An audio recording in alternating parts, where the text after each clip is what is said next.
Esse é Marcos de Barcelona, mas ele poderia ser qualquer um, em qualquer lugar. O que está prestes a acontecer com ele acontece diariamente em escritórios e casas ao redor do mundo inteiro.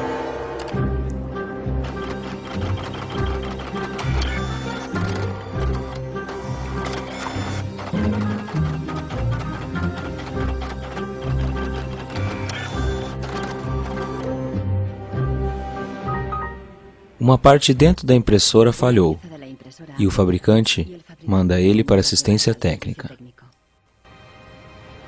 El meu tècnic fa un diagnòstic previ, pero aquest diagnòstic ya son 15 euros més IVA. Seguramente será difícil encontrar las piezas para poder repararla. Realment, reparar-la no li surt molt a compte. Que reparar-la parlem d'uns 110, 120 euros. Tienes impresoras desde 39 euros. Jo t'aconsellaria que miressis impressores noves. Així que, sens dubte, jo em compraria una nova, Não é coincidência que os 3 técnicos mandaram Marcos comprar uma impressora nova. Se aceitar, Marcos vai se tornar outra vítima da obsolescência programada. O mecanismo secreto no coração da nossa sociedade consumista. Nosso propósito na vida parece centrado em consumir coisas com crédito, pegar empréstimos para pagar coisas que não precisamos. Nous vivons dans une société dominée par une économie de croissance dont la logique est non pas croître pour satisfaire les besoins, mais croître pour croître. Se o consumidor não compra, sabe, a economia não cresce. Planned obsolescence. The desire on the part of a consumer to own something a little newer, a little sooner than is necessary. Esse filme vai revelar como a obsolescência programada define nossas vidas desde 1920, quando fabricantes decidiram encurtar a vida dos produtos para aumentar a demanda e o consumo. Also hat man sich gedacht, dann beschränken wir einfach die Lebensdauer auf 1000 Stunden. Descobriremos como designers e engenheiros forçosamente inventaram novos valores e objetivos. Voltaram às pranchetas e criaram algo que fosse mais frágil. More fragile. Take time those things. Take time them. So when you finally paid for them, they're used up. Uma nova geração de consumidores começou a desafiar fabricantes. Seria possível imaginar uma economia viável sem a obsolescência programada? Sem o seu impacto no meio ambiente? As gerações futuras não vão nos perdoar. Eles vão fazer cara feia para esse estilo de vida de jogar fora das pessoas dos países desenvolvidos. A conspiração da lâmpada elétrica. A história não contada da obsolescência programada. Bem-vindos a Livermore, Califórnia, casa da mais antiga lâmpada em funcionamento do mundo. Meu nome é Lynn Owens e sou diretor do Comitê da Lâmpada. Foi em 1972 quando descobrimos que a lâmpada pendurada na estação de bombeiros era uma lâmpada diferente.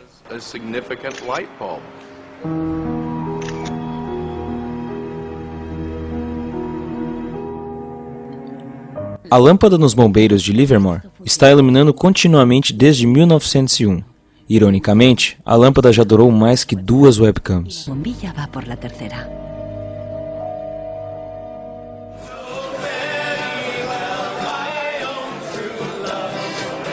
Em 2001, quando a lâmpada fez 100 anos, os moradores de Livermore fizeram uma grande festa no estilo americano. Se houvesse umas 200 pessoas, ficaríamos felizes. E acabamos com 800 a 900 pessoas comparecendo.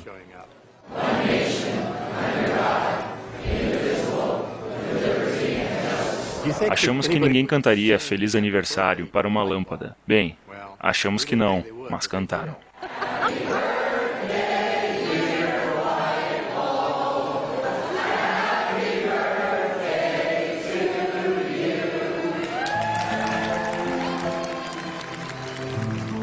Esta lâmpada era produzida em uma cidade chamada Shelby, em Ohio, em 1895, e montado por moças, cuja foto temos aqui.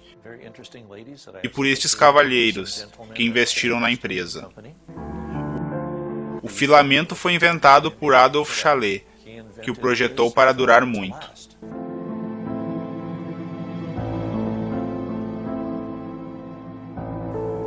Como este filamento dura tanto, eu não sei. É um segredo dele, que morreu com ele. A fórmula de Chalet para um filamento de longa duração não é o único mistério na história da lâmpada elétrica. Um segredo muito maior é como uma pequena lâmpada foi a primeira vítima da obsolescência programada.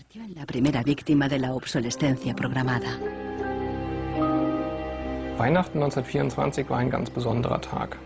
In einem Hinterzimmer in Genf trafen sich einige Herren in Nadelstreifenanzügen, um einem geheimen Plan nachzugehen. Sie gründeten das erste weltweite Kartell, das sich zum Ziel setzte, die Glühbirnenproduktion der gesamten Länder zu kontrollieren und den Kuchen namens Weltmarkt unter sich aufzuteilen. Dieses Kartell hat den Namen Phoebus.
pior do que hoje. Ele era obcecado por sua ideia, como um artista obcecado por sua pintura. Ele, na verdade, sussurrava para mim no ouvido, com receio de que sua teoria fosse muito radical. Na verdade, a proposta de Bernard London foi ignorada, e a obsolescência obrigatória por lei nunca foi colocada em prática.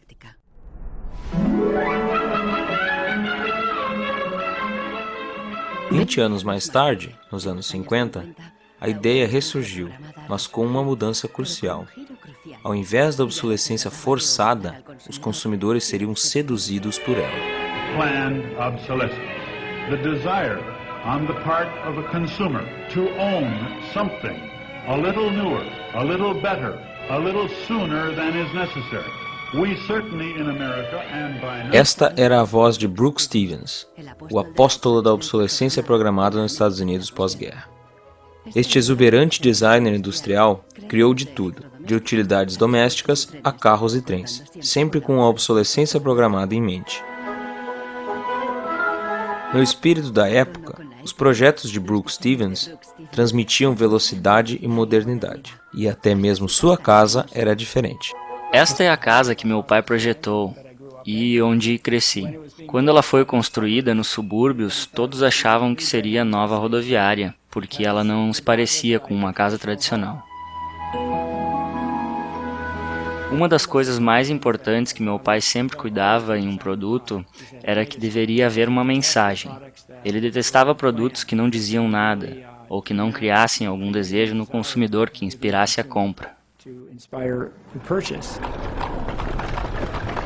Unlike the European approach of the past where they tried to make the very best product and make it last forever, meaning you bought such a fine suit of clothes that you were married in it and then buried in it and never a chance to renew it, the approach in America is one of making the American consumer unhappy with the product that he has enjoyed the use of for a period, have him pass it on to the second-hand market and obtain the newest product with the newest possible look.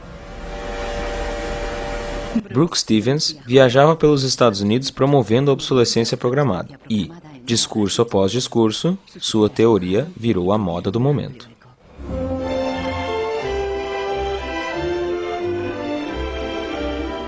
Women and men alike are increasingly interested in the look of things.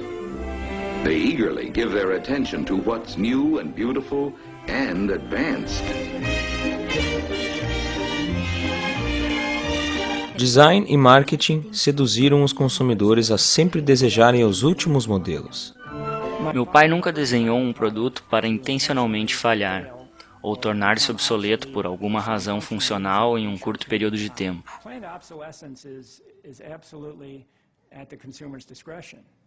Ninguém forçava o consumidor a entrar numa loja e comprar um produto. Eles faziam isso por escolha própria.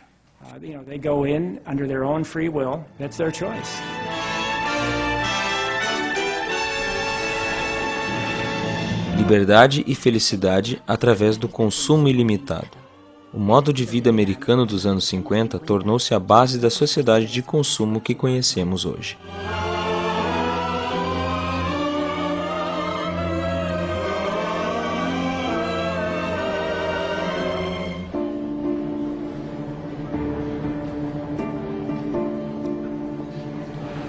Sem a obsolescência programada, este lugar não existiria. Não haveriam produtos, nem indústrias, nem designers ou arquitetos, nem vendedores, nem faxineiros, nem guardas de segurança. Não haveria nenhum emprego. De quanto em quanto tempo vocês trocam de celulares? Uma vez por ano?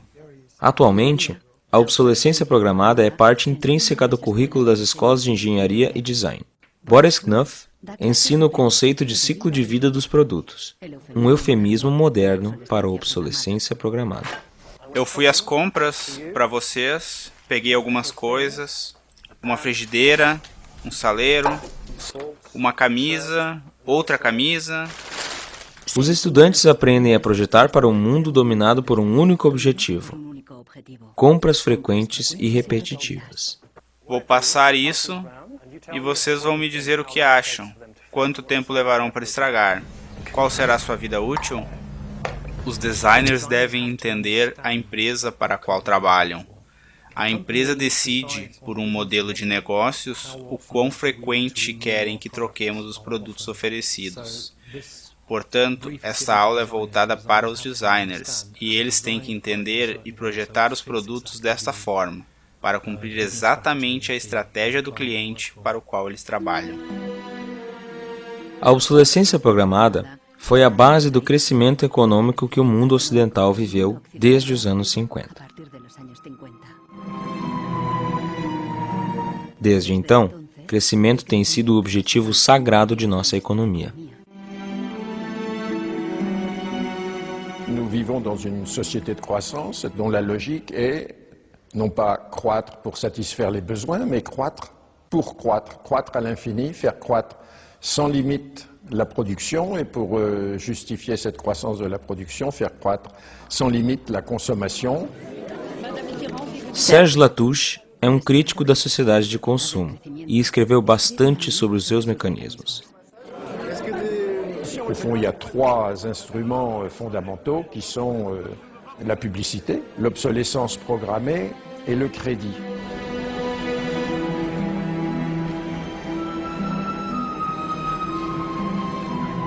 Durante a última geração, nossa vida resume-se a consumir e contrair dívidas para comprar coisas que não precisamos, o que não tem sentido. Críticos da sociedade de consumo apontam que ela é insustentável a longo prazo, por se basear em uma contradição. Celui qui croit qu'une croissance infinie est compatible avec une planète finie est soit un fou, soit un économiste. Le drame, c'est qu'au fond, nous sommes tous des économistes maintenant. Porque um produto é criado a cada 3 minutos em algum lugar do mundo, isto é necessário? Acho que muitas pessoas veem que as coisas precisam mudar, quando os políticos dizem que comprar ou consumir é a melhor forma de movimentar a economia. On peut dire qu'avec la société de croissance, on est embarqué dans un bolide qui désormais manifestement n'a plus de pilote, qui va à toute allure et dont on peut prévoir le destin qui est soit de se fracasser contre un mur, soit de sombrer dans un précipice.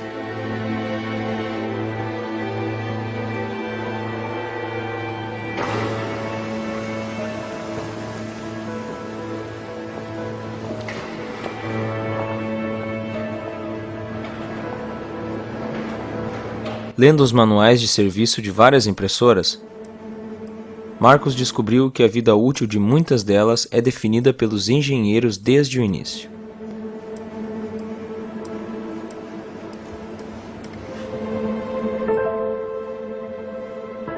Eles conseguem isso colocando um chip dentro da impressora.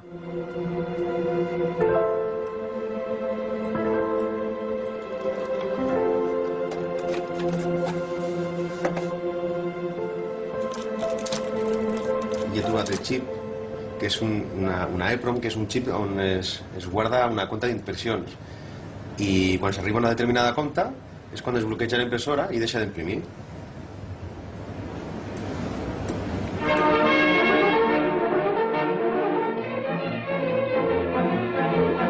Como os engenheiros se sentem ao desenhar produtos para falharem? Esse dilema é abordado em um filme britânico de 1951. Onde um jovem químico inventa um fio que dura para sempre. Ele acredita que um grande progresso foi atingido.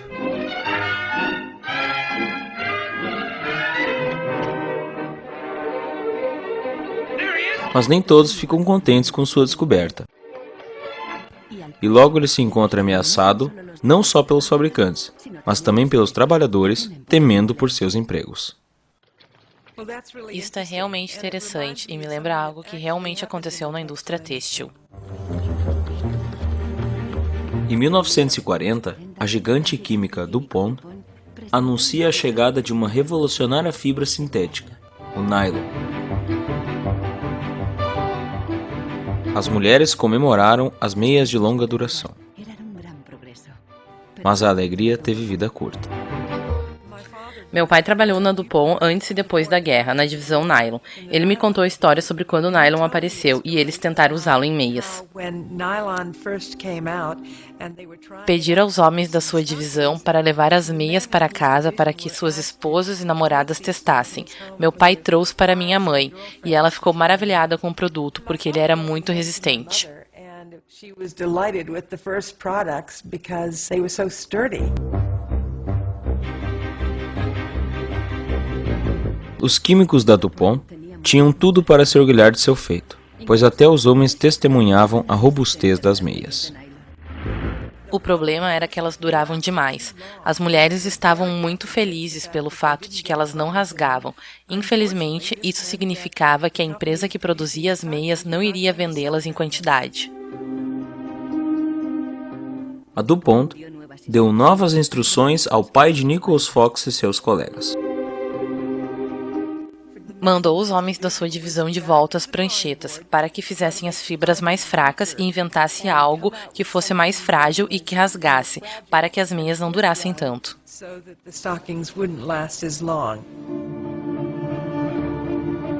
Os mesmos químicos que usaram seus talentos para criar um nylon durável tiveram que se ajustar e fazê-lo mais frágil.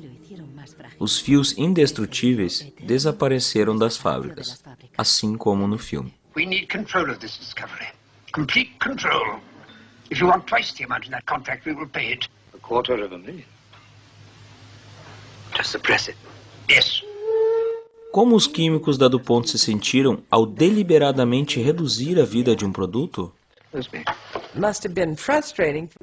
Deve ser frustrante para os engenheiros ter que usar seus talentos para fazer um produto inferior após trabalhar tanto para fazer um produto bom, mas de certa forma, visto de fora, esse é o trabalho deles. Fazer mais forte, fazer mais fraco, este era o trabalho deles. Make it strong, make it weak, that was their job. Engenheiros enfrentam um problema ético complicado. Esta confrontação com a obsolescência programada faz com que examinem seus mais básicos conceitos éticos. Há uma escola conservadora que acredita em fazer um produto permanente, que nunca estrague. E há uma nova geração de engenheiros voltada ao mercado, que está claramente interessada em fazer o produto mais descartável possível. E este debate termina com a nova geração de engenheiros vencendo. A obsolescência programada não afeta apenas engenheiros. A frustração do consumidor comum é mostrada no clássico filme de Arthur Miller, A Morte de um Vendedor. Assim como Willy Lomax, tudo o que consumidores podem fazer é reclamar, impotentes. Once in my life, I'd like to own something outright before it's broken. I'm always in a race with the junkyard. Just finished paying for the car and it's on its last legs. The refrigerator consumes belts like a crazy maniac. They time those things. They time them, so when you finally paid for them, they're used up. Mal sabem os consumidores que, do outro lado da cortina de ferro, nos países do bloco oriental, havia toda uma economia sem obsolescência programada.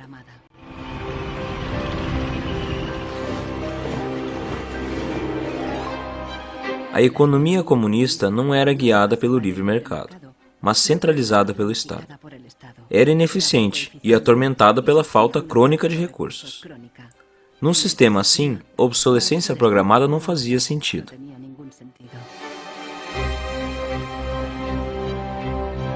Na antiga Alemanha Oriental, a mais eficiente economia comunista, normas oficiais estipulavam que refrigeradores e máquinas de lavar deveriam funcionar por 25 anos. Esta geladeira eu comprei em 1985, na Alemanha Oriental. Tem 25 anos. A lâmpada tem a mesma idade, nunca foi trocada. Também tem 25 anos.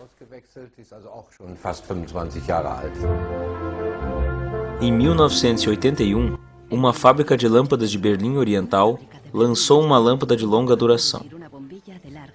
Eles a levaram a uma feira internacional à procura de compradores do Ocidente. Quando a Alemanha Oriental, em 1981, apresentou esta lâmpada em uma feira em Hanover, Nossos colegas do Oeste disseram: vocês vão nos deixar desempregados. E nós, engenheiros de Narva, respondemos: pelo contrário. Economizando recursos e não desperdiçando tungstênio, nós vamos manter os empregos de todos. Os compradores do Ocidente rejeitaram a lâmpada.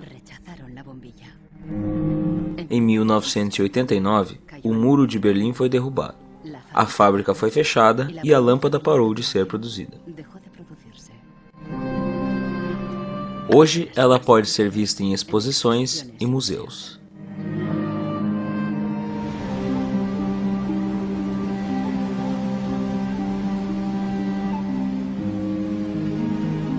"20 anos após a queda do Muro de Berlim, o consumismo cresce no leste tanto quanto no oeste.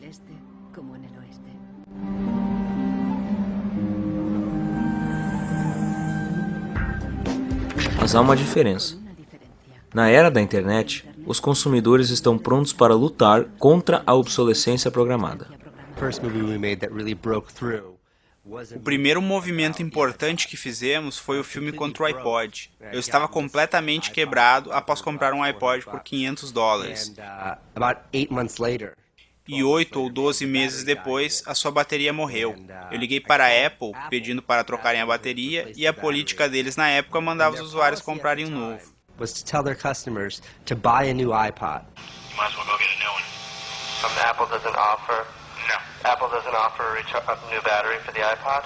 No. Não era a bateria ter morrido que me irritava, porque no meu celular Nokia a bateria morre e eu compro uma nova. E mesmo em meu laptop Apple, quando a bateria morre, pode-se trocá-la. Mas no iPod, que era caro, quando a bateria morria, você tinha que trocá-lo inteiro.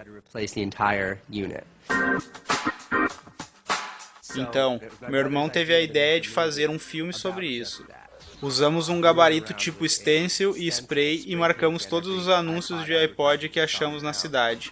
A bateria do iPod não pode ser trocada e dura só 18 meses. Nós colocamos o vídeo em nosso site ipodsdirtysecret.com. No primeiro mês, 6 semanas, estava em 5, 6 milhões de visualizações e o site foi a loucura. Uma advogada de São Francisco, Elizabeth Pritzker, soube do vídeo e, junto com seus associados, decidiu processar a Apple pela vida útil da bateria do iPod. Meio século após o caso das lâmpadas, a obsolescência programada seria julgada de novo. Quando começamos este litígio, 2 anos após o início do iPod, a Apple já havia vendido 3 milhões de iPods nos Estados Unidos. Muitos dos usuários dos 3 milhões de iPods estavam tendo problemas com as baterias e queriam processar. Um deles era Andrew Wesley. Nós selecionamos, entre os consumidores que nos ligaram, pessoas que fossem representativos em uma ação de classe.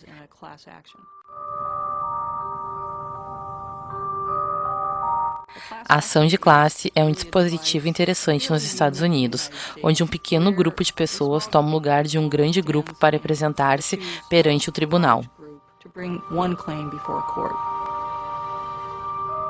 Meu papel neste caso era representar milhares, ou talvez dezenas de milhares de pessoas. O caso ficou conhecido como Wesley contra a Apple. Wesley versus Apple. Quando meus amigos e família souberam deste grande processo, acharam que eu havia me tornado um radical. Vou processar, seria o novo Erin Brockovich. Em dezembro de 2003, Elizabeth Pritzker entrou com o caso na corte de São Mateu, a apenas algumas quadras da sede da Apple.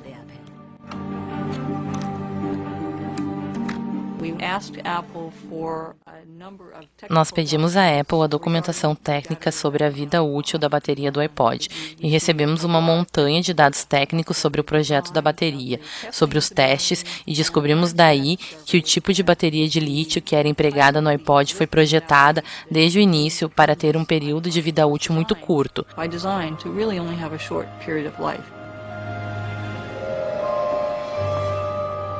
Eu realmente acredito que o projeto do iPod foi intencionalmente feito para ter uma obsolescência programada. Após alguns meses de tensão, as partes chegaram a um acordo. A Apple fez um recall nas baterias e estendeu a garantia para 2 anos. Aos reclamantes foi oferecida uma compensação.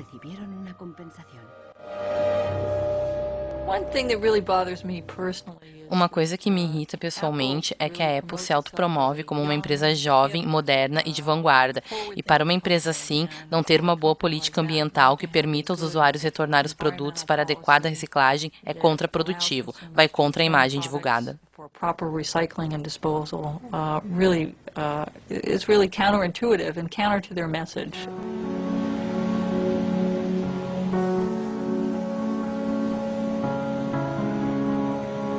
A obsolescência programada produz um fluxo constante de lixo, que é enviado a países do terceiro mundo, como Gana, na África.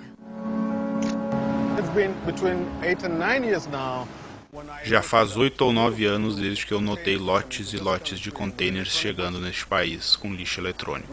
Eram computadores e televisores obsoletos, que ninguém mais queria nos países desenvolvidos. O envio de lixo eletrônico a países do terceiro mundo é proibido por leis internacionais, mas as empresas usam um truque simples.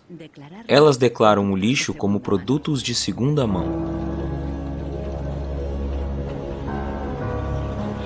Mais de 80% do lixo eletrônico que chega em Gana é totalmente sem conserto, e lotes inteiros de containers são abandonados em lixões por todo o país. Estamos em um lixão em Agogloshi e no passado tínhamos um lindo rio chamado Odal, que fazia vários meandros nessa área.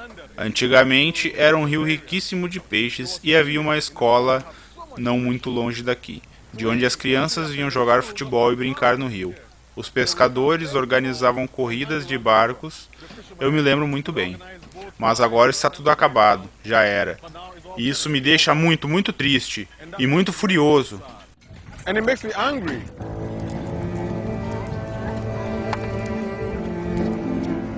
Hoje, não há crianças brincando aqui após as aulas.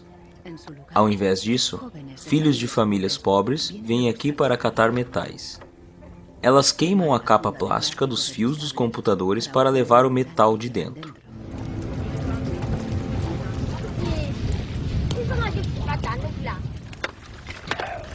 O que sobra é quebrado pelas crianças menores, que procuram por quaisquer resquícios de metal que tenham passado pelos mais velhos.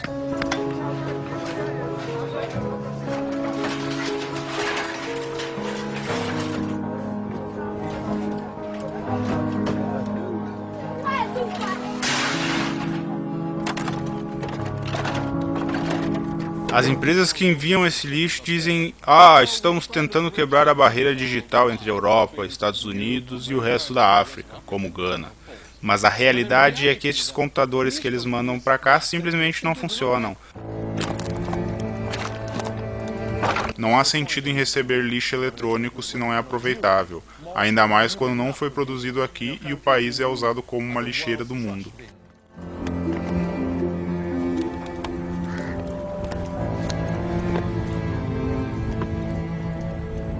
O lixo que por tanto tempo foi escondido de nossas vistas está agora voltando à nossa vida, de uma forma inevitável. A economia do descartável está nos afogando, porque não há mais espaço físico para colocar o lixo. Eu acho que, com o passar dos anos, nós vamos descobrir que o planeta em que vivemos não pode sustentar isso para sempre. Há limite dos recursos naturais e das fontes de energia disponíveis. As gerações futuras não vão nos perdoar. Eles vão fazer cara feia para esse estilo de vida de jogar fora das pessoas dos países desenvolvidos. Pessoas de todo o mundo começaram a lutar contra a obsolescência programada. Mike Anani está lutando a partir do lado recebedor. Ele resolveu começar coletando informações. Aqui onde eu guardo lixo eletrônico e as etiquetas de patrimônio. Esta aqui diz Amo Center, Northwest Zeeland. é da Dinamarca. Esta é da Alemanha, fácil ver. Westminster College, Estados Unidos. Apple devia saber, é uma empresa que alega ser tão ecológica. Muitos produtos da Apple são largados aqui. Meu banco de dados contém as etiquetas de patrimônio, os endereços e telefones das empresas proprietárias do lixo eletrônico que é largado em Gana.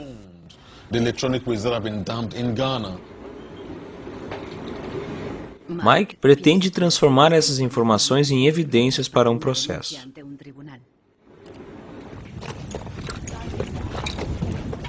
Nós temos que fazer algo punitivo. Nós temos que processar as pessoas para que parem de mandar lixo para Gana.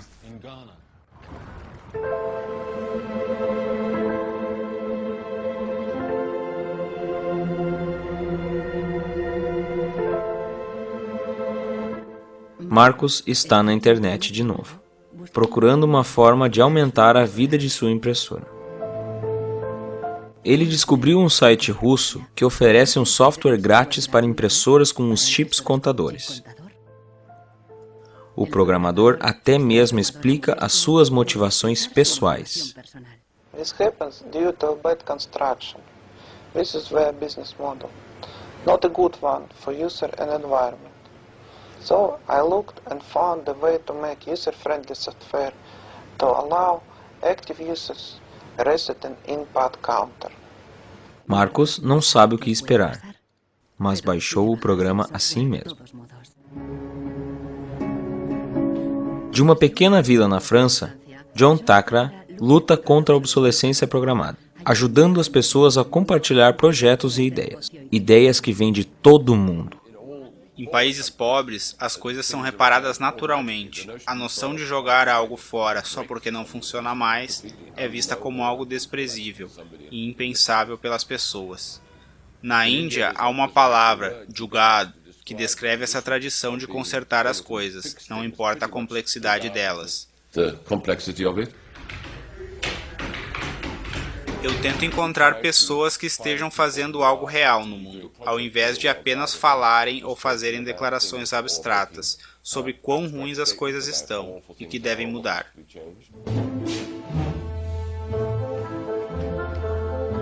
Uma dessas pessoas é Warner Phillips, descendente da dinastia dos fabricantes de lâmpadas.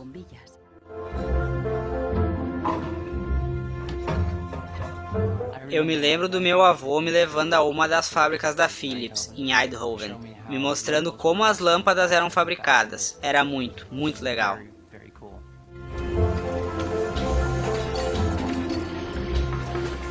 Quase 100 anos após a criação do cartel das lâmpadas, Warner Phillips segue a tradição familiar com outra filosofia. Ele produz uma lâmpada LED que dura 25 anos.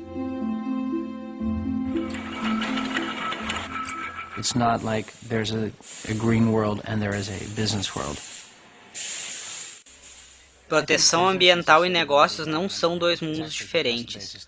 Sustentabilidade é a melhor forma para construir um negócio. E a única forma para fazer isso, eu acredito, é considerar no custo real do produto os recursos que foram usados, a energia consumida e os custos indiretos de transporte. Si on faisait vraiment payer aux transporteurs le coût réel du transport, sans parler du fait que le pétrole est une ressource non renouvelable et pour lequel on n'a pas vraiment de substitut, je dirais que le prix du transport devrait être multiplié par 20 ou 30. Se você considerar tudo isso em cada produto fabricado, haveria enorme incentivo aos fabricantes e empresários em todo o mundo para fazer produtos que durassem para sempre. A luta contra a obsolescência programada só pode ser atingida repensando a engenharia e produção dos bens de consumo. Um novo conceito chamado do berço ao berço afirma que, se as fábricas funcionassem como a natureza, a própria obsolescência programada se tornaria obsoleta. Wenn man über Umweltschutz redet, meint man bei uns immer sparen, verzichten, vermeiden, reduzieren, Nullabfall, weniger schädlich. Wenn man sich die Natur aber im Frühling anschaut, ein Kirschbaum, kein Sparen, kein Verzichten, kein Vermeiden. A natureza produz abundantemente, mas as flores que caem folhas mortas e outros materiais descartados não são desperdiçados. Eles se transformam em nutrientes para outros organismos. Um ciclo. Die Natur kennt keine Abfälle, sondern sie kennt nur Nährstoffe. Braungart acredita que a indústria pode imitar esse ciclo da natureza. Ele provou que isto é possível ao reprojetar o processo de produção de uma empresa têxtil suíça.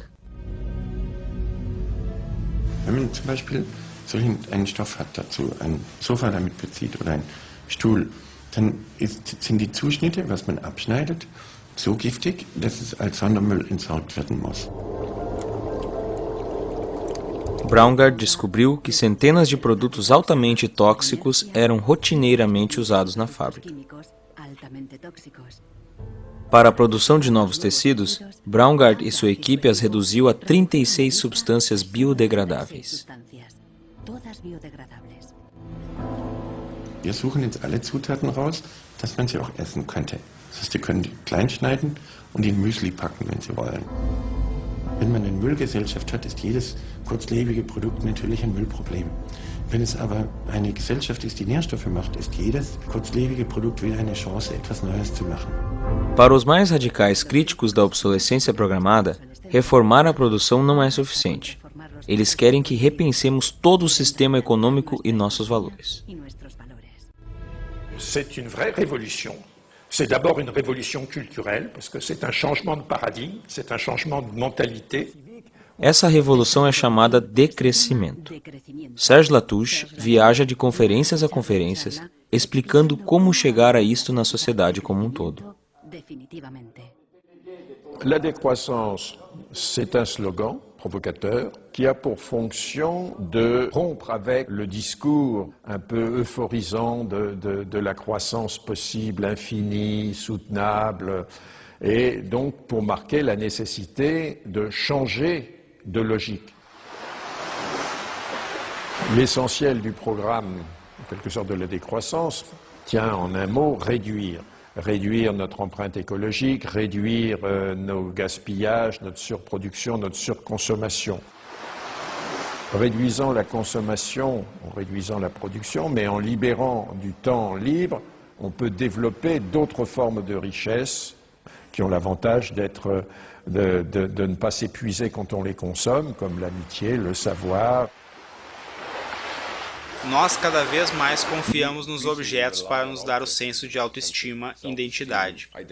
Isso, em parte, é consequência do rompimento com coisas que antes nos identificavam, como o entrosamento na comunidade ou a relação com a terra, ou mesmo relações sociais que foram substituídas pelo consumismo. Si le bonheur dépendait du niveau de consommation, on devrait être dans la félicité absolue, parce que nous consommons 26 fois plus que du temps de Marx, mais toutes les enquêtes montrent que les gens ne sont pas 20 fois plus heureux, parce que le bonheur est toujours quelque chose de subjectif, évidemment. Críticos do decrescimento temem que isso destrua a economia moderna e nos leve de volta à Idade da Pedra. Revenir à une société soutenable, c'est-à-dire une société dont l'empreinte écologique ne dépasse pas une planète, eh bien, ça n'est pas revenir à l'âge de pierre, c'est revenir, toutes choses égales d'ailleurs, pour un pays comme la France, aux années 60. Ça n'est pas vraiment l'âge de pierre. On peut dire que la société de décroissance réalise la vision de Gandhi qui disait le monde est assez grand pour satisfaire les besoins de tous, mais il sera toujours trop petit pour satisfaire l'avidité de quelques-uns.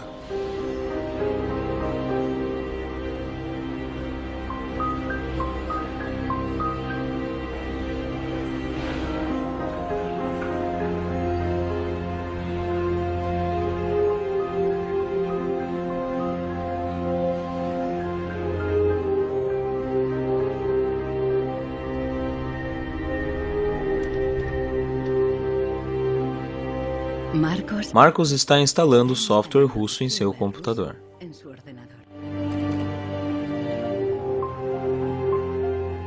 O software faz com que o contador da impressora volte a zero.